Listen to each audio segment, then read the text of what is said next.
Yep. Camera can see it. You can't, yeah. We'll zoom in here. Feet are working. Coach, what's going on? Nothing, man. You know, portaling it. You know. Yeah. Like everybody else. Like everybody else, man. So Yeah, and just so you know, we are live and it is a hot mic. yeah. Making sure everyone knows when they sit down. Yeah, we don't want to. I don't want to say anything bad. Yeah, we want to make sure that you know. I do have one question. Carter can hear you, man. I do have one question before we start. So you know Greg Waddell, right? Yes, I do. How man. do you feel about him wearing an Illinois jersey when you're coming on the show? That's your Greg's rival. brand.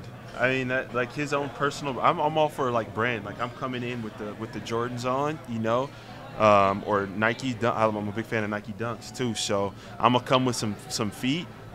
You know, Greg's brand is you know, he's a new fan of a new team every couple of days. He knows you well. That's my guy. But you know, well. he loves college basketball, and you know, he you know, he's a jersey fanatic too. His jersey collection is OD. So that's my dog. His jersey collection or your shoe collection? Oof, both elite. I mean, I'm gonna have to say me with the sneaks, of course. But I mean, What's the best player you got? Give me your go-to. We hitting Bourbon Street tonight. What you got on your feet? well, if I'm hitting Bourbon Street, I He's don't want to wearing get my plastic Oh, shoes yeah, bags we wet. won't get around it messed the up. shoes, You yeah. got a You know what I'm point there. saying? Got a So I'm point gonna come with some beaters for that. I mean, I love just the basic Jordan 11, you know, retro black and red, playoff breads, whatever you want to say, and then the classic black and red ones. I got the patent ones on today, but like I also love like the Travis Scott Jordan 1 lows too. So What size those anyway? 13, baby. And you don't have a Nike deal, right? Like I this don't. This is all. You're buying your shoes. You're not. Well, just we getting have free we have shoes. like the Nike Elite account, so you know I tap in. You guys you're know lucky about to that. get that. I tap in with that a little bit, but you know some of it's on my own. So you know I think I'd be a good Some of that tournament bonus money, man. for Got sure. some I good think seats. I'd be a good person for that. You know, like I think my shoes got a decent amount of attention this year. So They did. You wouldn't They turn did. down a sponsorship opportunity. is no, what you're saying. not especially not from the swoosh, man. I can't. Is that part of what you look for in a coach? It's like we need him to be able to recruit. We need him to be able to get guys, and he's got to have heat on his feet. I mean, I guess so, kind of. Like, you know, I like my guys to, you know, present themselves a certain kind of a way, you know, if they're going to fit in with, you know, what I'm about. You know, if I got, you know, I like to go with a bunch of different, you know, fits during the year, you know, different shoes and things of that. So I want somebody that's going to buy into the culture, you know. It makes I a guess difference when you go to the summer tournaments and stuff like that to watch kids play, and you come in with some. 100%, you know, like you Different you ways guys to said, stand it's, out, I guess. yeah, just like like you said, like your brand, how you present yourself. Like I'm a young, energetic guy, you know, modern style thinking, and I kind of just feel like that kind of just goes with me, I guess. Mm-hmm. All right, so you are young. You are the youngest Division I coach in college basketball. It was your first year this year as a head coach. Did anything surprise you? Was there anything about it that you were like, I did not expect this coming in?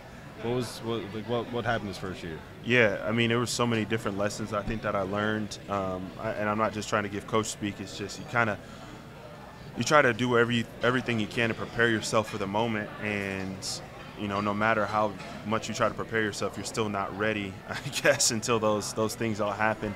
I think the biggest thing that I learned was that you can't do it by yourself.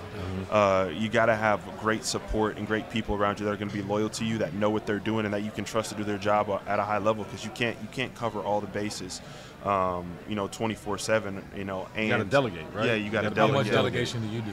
I mean, I do a lot now. You know, my first, you know, month on the job, I felt like I was trying to do too much, and I was. When you was trying to do 28 hours of work and 24-hour yes, day. Yeah, and it's impossible to do. So I would say that's probably one of the biggest things that I learned this year for sure.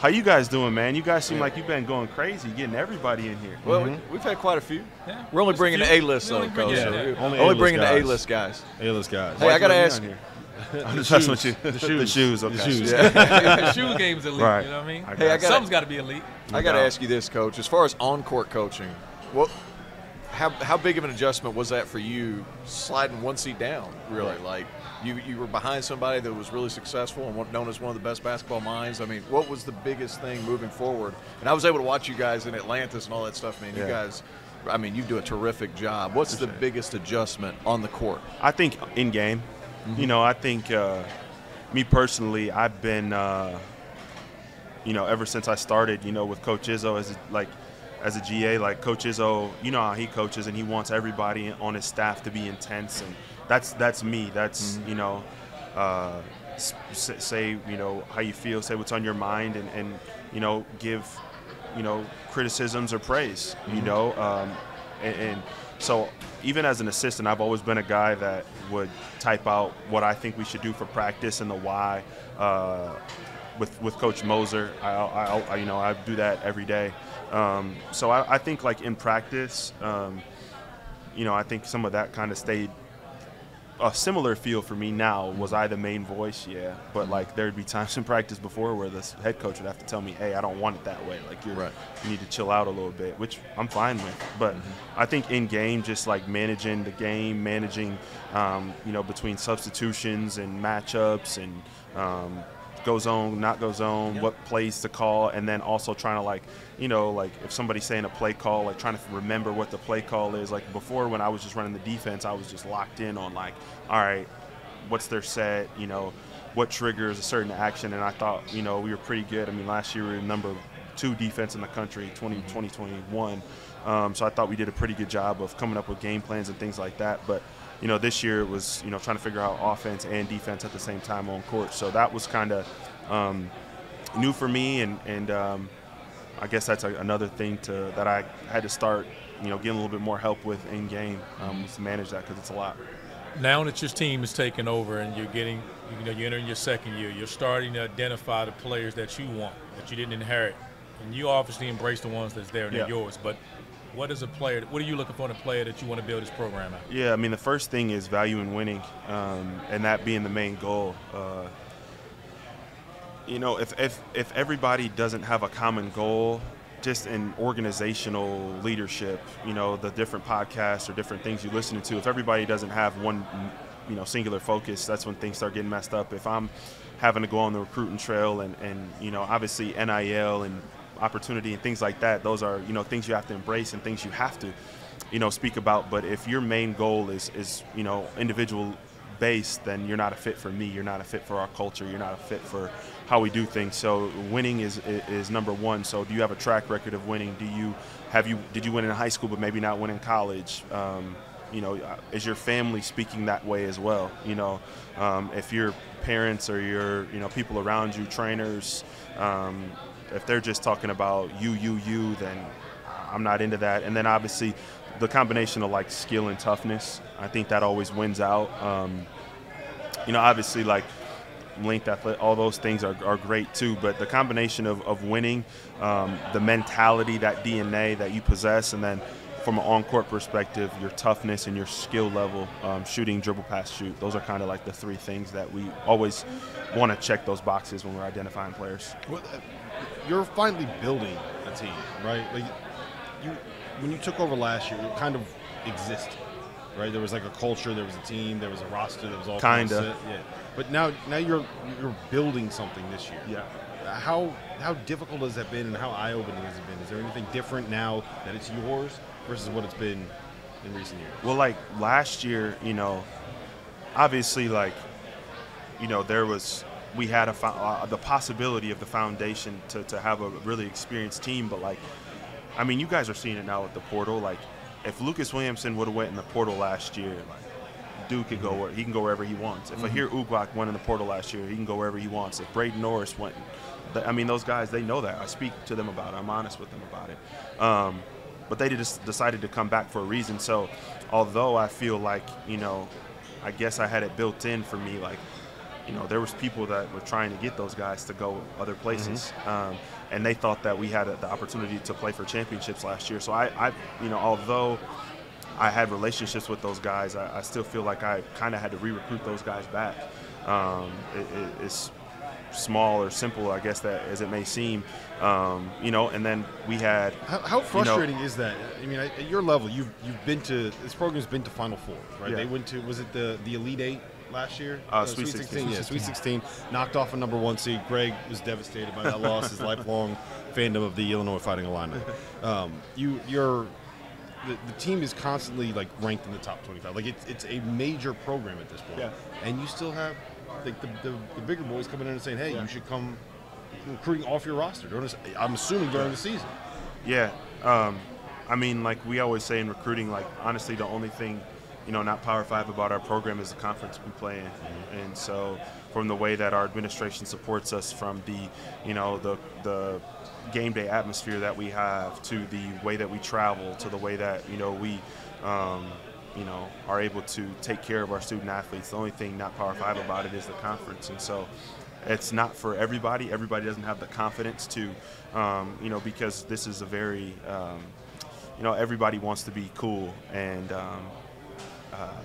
it's hard for people to have the self-confidence to really take a look at what's the best fit from a basketball playing style, from an opportunity standpoint, and maybe not go to one of those schools. And that's what we've been able to do. Like, Braden Norris, he could have went to some other Power 5 schools. He had the confidence and the right, people around him that were giving him the right information to, have the confidence and belief that he could accomplish everything he could here. And other guys on our team, Marquise Kennedy, and then our 3 freshmen coming in as well. So, yeah, like you said, it's tough, but I feel like it works when you target those guys, because you see all these people tweeting about or posting on IG when they get an offer from a Power 5 school, because it's an ego thing. They say, like, yeah, I'm getting recruited by ACC schools, I'm getting recruited by Big Ten schools. When you're in the mix with those guys, it takes a certain type of kid to be able to say, yeah, I can thrive in the Valley, I can thrive at Loyola, I can make it work. And that's why, like you asked me, like, what are the 3 things that we look for? If I'm just looking for somebody that wants to be a pro, or wants to, when it's individualized, like, I can't compete necessarily from that perspective. If it's about you, if that's what you're presenting. But if you're about, those things that I talked about from a winning perspective, like, we're one of like 9 programs in the country to win 20-plus games over the past 5 years, one of 9 in the country. When you look at that, we're one of, I think, like, 5 or 6, I don't know, we're one of 5 or 6 programs that has been to a Sweet 16 and a Final Four both in the past 4 years. You got to have these facts ready to go. Trust me, I do. You need we have them. I have the graphics ready to go. But I mean, it's so, like, when that's what I present when I'm recruiting. I'm not presenting, I'm not leading off with other things that other schools are promising or talking about. But, if when I'm calling somebody and that excites them, then those are the kids that you see that were in the top 3 for, top 2 for, maybe get. Yeah. Let me ask you this. I'm sitting here looking at your roster right now, and I was a huge fan of Lucas Williamson. But besides that, only Jacob Hudson, as far as usage rate is concerned, is the guy that's younger than a junior. Is it a get old, stay old approach with you and the portal and all that stuff? Yeah. Or is it, we're going to take a high school kid, or get old, stay old? I think it's got to be a combination of both. Because you want to I think from a high school perspective, you can kind of find people that are a little bit under the radar a little bit, or somebody with potential to be good, as long as they come in and they buy in and they trust the process and they're not looking for instant gratification. Now, if they come in and they're great as freshmen, I'm great with that. Yeah. But it's got to be, to me, like, again, I got to give you another stat. One of 6. We're the only program in the country we've had in the transfer portal. I think I actually know we're the best school in the country for transfers. 6 straight years we've had an all-league transfer, and it's been 6 different guys. Right. Think about that stat. Like, nobody else in the country is doing that. So when you talk about finding guys that fit, when you talk about guys that are finding the right style of play, when you're finding guys that you're developing, like all those transfers that we brought in, they weren't all league players before they got here. Tate Hall was a Division II player. His first year playing, he had a sit-out year. Then his first year, he was 3rd team all league and averaged 14 points in the Valley on a top 65 team KenPom wise. So, like, our development kind of speaks for itself. Our transfer success, presents a lot of opportunity, and we got that blueprint for success. So, like you said, if you're about those kind of things, if you're about developing the right way, about winning, like, you're going to be a great fit for me and how we're doing things, for sure. Who do you got Final Four in the games tomorrow? Who do you got? Obviously, like, Nova's, it's, Carter and Greg are sitting here. They know, Carter doesn't know anything. Yeah. So, and Greg, they don't know anything. Ask him how he feels about Colin Gillespie. You just lost me with that one. They're a program that I think I would love to continue to model Loyola after. I really think they do things the right way. I really think they're about the right stuff. I think they develop their guys. I think they get their guys ready for the next level. You know, their guys, when they get to that next level, whether it's, you know, in the NBA or overseas, like their guys are ready to contribute from day one. You know, I love their style of play, playing 4 guards, sometimes 5 out on the court at one time. They switch everything. Yeah, you guys do a That's lot why of my similar team stuff. was the best team, Your by the way. your But team go ahead. lost. Let's go ahead and hear move this, on. but we picked the Final Four rosters. Yeah. And everyone out there picked mine. Hey, your because teams of- do have because to of that score. three, but they wanted Randolph. to I go got all big. I went with the 4 lineup. I didn't go. Randolph. I had all over one my big. 5-man. I had one big. The people have spoken, guys. Hey, There's Randolph nothing to came in talk third about. place. The people Randolph have came in spoken. third. He came in third. But you guys are similar to Villanova in Yeah. ball movement, swinging it from Yeah. side to side, second, third side offense. I mean, you can certainly see that. That's But- why I like him. I mean, it sucks with Justin Moore. I mean, Oh, it sucks. you It know, hurt I my feel so feelings. bad for him. I was watching the game with my wife on Sunday, and we were like, man, that's terrible. But I also, I mean, Duke's playing the best right now, probably out of everybody. I would say. I You know could find a Carolina's been story for playing well. anybody because Yeah. I think every team here, we had question marks about during the course of the year from Villanova not winning it. You know, is their run at the Big East over? You know, we were questioning Kansas early in the year. Point guard play, same with Carolina, getting blown out early. Duke was so inconsistent, and then it Goodman hits tried to March. fire Hubert Right. Davis in like Yeah. December. I He mean, tried to fire him. even in January, we were like, is Hubert going to make it? And then now all 4 of these programs are playing their best basketball. So you can make a claim for either one. Yeah. And I agree with you. I don't think, everyone now with the Justin Moore injury just assumes Kansas is going to make it. And it's going to be a closer game than people Yeah. think. Them dudes are dogs, man. Yeah. Yeah. Just Play think about hard. like how much better Jermaine Samuels has gotten. Yeah. Like Yeah. I just remember, I mean, Gillespie was, so backstory. So when we Is he played- older than you, by the way, or is it close? I mean, I don't Close. I'm probably, honestly, I think he's probably like 5 years younger than me, for real. So when we were at the Final Four in 2018, we played Michigan first, and then Villanova and Kansas were on the other side of the bracket. And so my scout was Villanova. If we would have won, that was who my scout was, and it was sick. Like I've never scouted a team on tape as good as that Villanova team was that year in 2018. Now I'm 30, so it's not like I've been doing this for, Coach Moser I've has said a lot I of think more they're, stories. I think they're the best team that I've seen since I've been doing this. That 2018 Villanova team. I mean, they're sick. Like I'm on the plane last night watching Mikal Bridges for Phoenix last night, and like he made I think that year he made like 115 threes at over like 43%, and they had Pascal, and how are you going to guard Brunson with the post ups? And DiVincenzo was coming off the bench doing his thing. Like that team was stacked. They were had loaded. 3 first-round picks, 2 lottery picks, and none of those first-round picks were the National Player of the Year. Think about that. That's crazy. Yeah. That's crazy. And If it's- Eric Pascal was drafted the next season, and I think it was Phil Booth he made the G League after the next season. Like that, they were ridiculous, and they went like 7 deep. Yeah, 7. I mean, they were. I had no idea how You're Cameron bringing up- Crutwood- you're what- bringing I had up- no idea what Cameron bringing Crutwood up was going to do with that. Bad vibes. I think I played against that team, and it wasn't pretty. So, Right. yeah, that was. I won't even- Are you allowed to comment on changing leagues? You guys are Yeah. moving to the A10. What do you look forward to there? I mean, that's a step up. I mean, That's across how the you know board. it's one of his first times. Are No. you allowed to? Yeah, I just want to make sure Nah, that just you put the don't get in question out trouble. there. No, that's the last thing I want to do is put somebody on the spot where they can't speak or I'm not going to ask them about a particular transfer or anything like that. I get nervous about that stuff because I don't want to be that guy. You know what I mean? Yeah, we're excited about it. Obviously, multiple bid league, and getting some opportunities to compete, in some different areas around the country and kind of open up, some different media markets and things like that. Obviously, the Valley was a great league for us. We got so many rivalries and so many great memories, and the league treated us great. So, I guess in some respects, we're sad to see, sad to leave, but we're also really excited about the opportunity to get to that league and hopefully get to a conference tournament where I don't feel like we have to win it every single year, where we just got to be, Yeah. at the top of the league, and that'll get us. Now, will into you the keep some of those rivalries? Just because does it mean, is there any particular game that you're like, no matter where we go or what league, we have to keep this rivalry going? One that our staff has talked about is Northern Iowa. Like they kind of we're kind of very similar to the way that we play, the way that we're run, and I got a lot of respect for Ben Jacobson and the different guys that they've had in part of their program. I'd love to continue to play against them. I would say Drake, but Tucker DeVries is a pro, so I'm not. I'm staying away from Tucker. But would love to hopefully continue to play Northern Iowa. That'd be pretty cool. All right, so we mentioned you're the youngest coach, youngest Division I head coach in college basketball. When you walk into those living rooms, are parents like, you? Like you're going to coach him? He looks older than you. Right. I think before this season, it was definitely that. I got crushed a little bit. We've never coached a game before.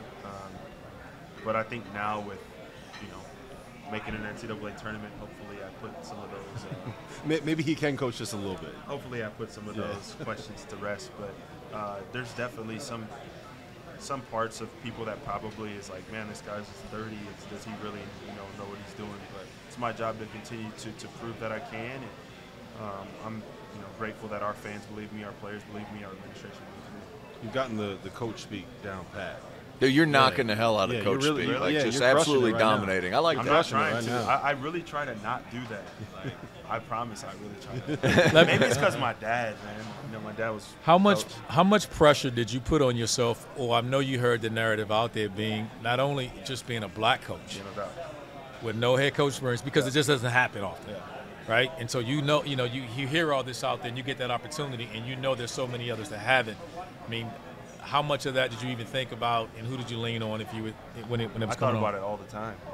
I still think about it all the time. Yeah. Like, it's still like I feel like my narrative is like the young, connecting, guy that's cool and hip. Right. It's not like, man, that dude can coach basketball.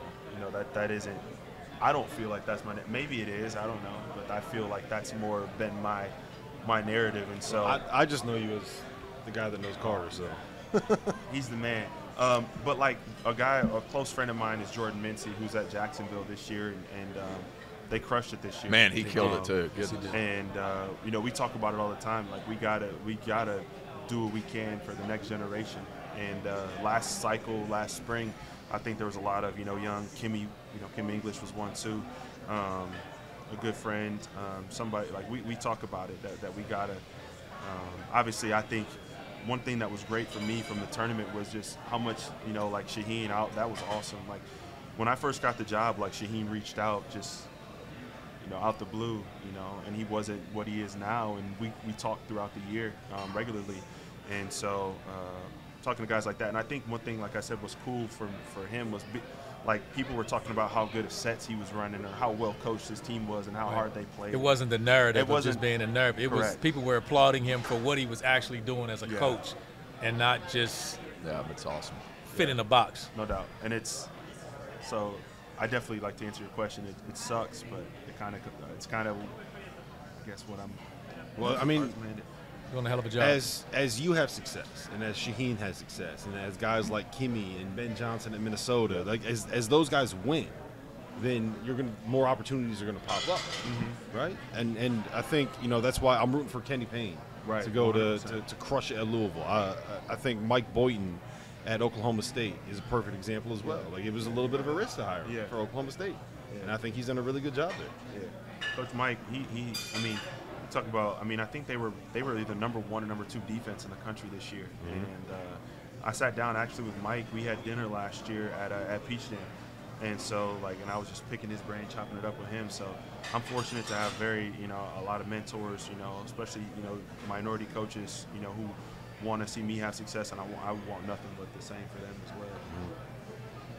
All right. Well, listen. Yeah, it's been fun. Appreciate y'all. Had you on for about 25 minutes. Yeah. Appreciate you coming by. Yeah. Best of luck next season. Definitely stay in touch. We're going to get you on at some point. No doubt. Hey, can we hang on to you for about 3 more minutes? I got a question. Can we run through our teams again and have him pick? Okay. Ask him. Hey, don't tell him names. No, don't tell him talk names. about Don't tell the him names. people have I'm not going to spoken. say a name. No. I'm not going to say a name. But don't tell him the As a team coach, name. would you Say like? team I know. one, two. All right, Tio. sorry. I get fired up. Let's go. I got this. All right. Can I hear all 3 of them first? Yes, you're going to hear all 3, and then you're going to pick who you Or think did is Carter the best. pick 2? So is there 4 teams or just 3? There's only 3. Just these 2 right here. He's a runner. All right. He doesn't know ball. Team 1 is Oshai Agbaji, Armando Baycott, AJ Griffin, Brady Manick, Jeremy Roach, Caleb Daniels. Team 2, Paolo, RJ Davis, Remy Martin, Jalen Wilson, Trevor Keels, David McCormick. Team 3, Colin Gillespie, Mark Williams, Christian Brown, Wendell Moore, Jermaine Samuels, Caleb Love. That one. Team Yes! That's recency bias. That's just recency bias. That's Wait, recency why? bias. Why? three. Why? Yeah. Because Yeah. it's It's No, four- why from him? Why does it's that four team guards around like the best rim rolling, rim protecting guy in the country. I mean, Thank you. Coach, that was a great pick because that's also who I picked. So Thank good choice. Yeah, So, I'm so sorry. you didn't like Your you time's didn't like up. the Don't worry. Jeremy 3 Roach minutes is up. with- This 3 minutes is up. You can figure it out. 3 minutes is up. I would, I, So mean, you- I would assume your team was the second team. Yeah. But you were. I had the I'm three sorry, wings sorry, and Armando sorry, he's Baycott. coming around. I had He's the three coming around. He shooters just needed to hear it again. and a guard who could We create don't for tell the me rest bleeding of your Tio, team, it's man. okay. Your team ain't stopping nobody. Just I like. You gotta score I more. like the Thank you. the functionability and the By the way, I shooting. voted for Drew Valentine for Coach of the Year. versatility. Just FYI. You know, he was leaning toward the versatility of my team. He was coming back around. No, you know what it was? It's Colin Gillespie. Winners. Favorite place The for you winner. tonight? Mentality. What's the I've go-to never move? been to NOLA before. Really? I never Hey, been here before. Giacomo. Wow. Yeah, Giacomo. Yeah, that was good. That was, few that hours. was Good a place. great Wow. move. Well, We literally had to roll RC out of there. We had to Yeah. put him in a wheelbarrow, Yeah. carry him I had out. to go to Crazy. bed. What kind of I had to food go to is bed. Seafood, like Like, seafood. I'm New Ask Orleans. Rob. He ate Like everything. New It was Orleans. just He New he was Orleans going food. around That's picking the off only best way to everybody's describe plate. it. Let me try this. Put his hands They in put the all the plate. appetizers in front of me. I had like one meal. Yeah, Doster knows the whole menu. He ate a little bit of everything. It's a good spot. Got to, right? Yeah, I gotta find some where to go to dinner. Good luck, man. We're watching. Appreciate y'all. Thanks for I having mean, me. Hey man, Thanks, man. Yeah, that was awesome. Appreciate y'all. Yeah, thanks, bro. All right, man. We have another guest too. I didn't even know they were coming. Yeah. Hey, you two take All a break. three of them? Yeah, bring them on. You two take a Get break. over here. Get them on over You here. got some Oh, beers, get on man. over Come on here. over here. Is that water? Somebody's coming over here with water? Bring the beer. Bring the beer. Oh, 3-man Wheat Boys. that's are a here. recovery drink. RC, take a break. You guys Yeah, take yeah, yeah, take yeah.